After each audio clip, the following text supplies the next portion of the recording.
Alors j'ai été marqué à la fin des années 60 par le nouveau roman.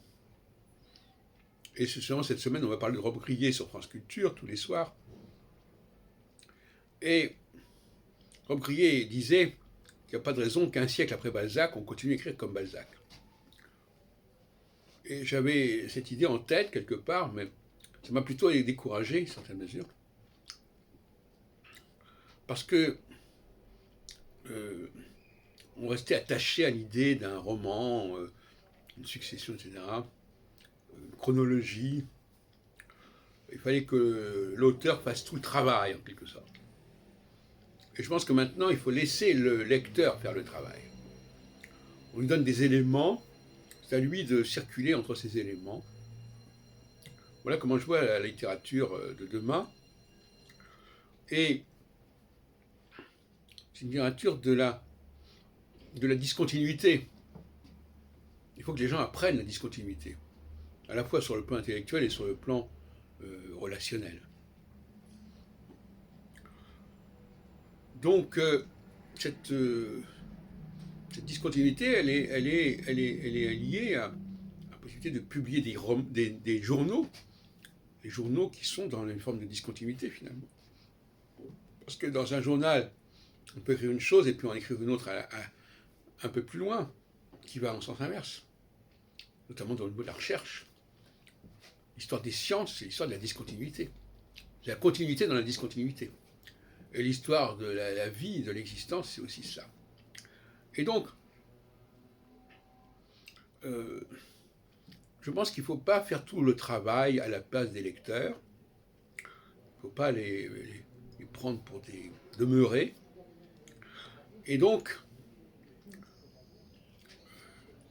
on n'a pas besoin de faire ce travail de polissage, de lissage du texte, etc.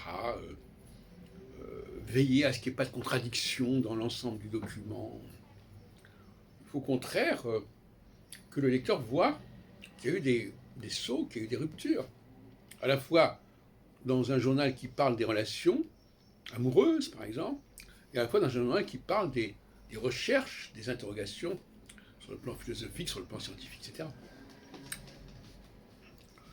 Et il faut arrêter cette espèce de fiction d'un texte unitaire, d'un texte d'un seul tenant.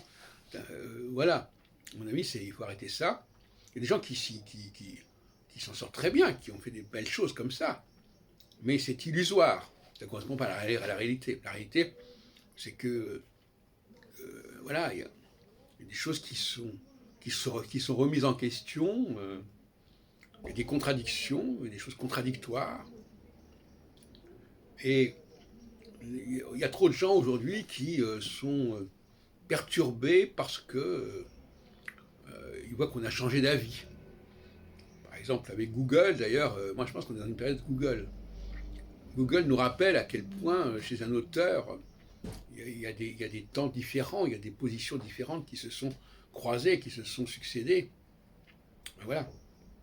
C'est un peu ça que je vois, finalement. Et c'est vrai que c'est déconcertant. Mais on ne peut pas faire autrement. Maintenant, tout ce que quelqu'un a publié à un moment ou à un autre, c'est accessible. Une espèce d'espace intemporel. Les gens vous disent, ah oui, mais vous avez dit ceci à tel moment. Mais oui, d'accord, j'ai écrit à tel moment, puis maintenant je dis autre chose. C'est ça qu'il faut bien comprendre, c'est que l'illusion consistant à laisser croire que tout est d'un seul bloc et tout a la même cohérence, etc., c'est une plaisanterie, c'est n'importe quoi.